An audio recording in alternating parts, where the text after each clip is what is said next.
it was Good Friday afternoon, I'm going to say 1998. And the pastor of St. Mary's Parish in Akron was an older priest, very cheerful priest. His name was Father John Hilkert.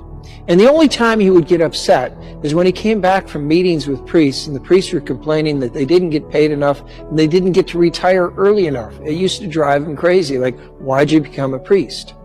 I also think he came from a wealthy family, one of those rubber families from Akron, Goodyear or Goodrich or stuff, because he always had homeless people coming to his door, and he'd always give them something to help them get to the place where they wanted to go.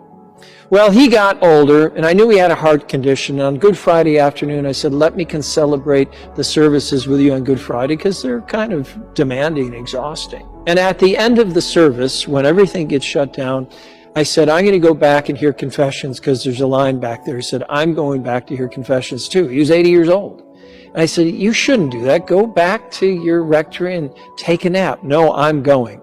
So he sat in one confessional on one side of the church, I sat on the other, and after an hour and a half, I looked out through my window. There was still a line waiting to go to this holy priest, waiting to go to him for confession. So I walked out of my confessional, and I walked over there, and I wanted to open the door to tell him to take a break, but he kept pulling it back. And when I opened the door, he was covered in blood from a nosebleed because of his high blood pressure. And he didn't want anyone to see him.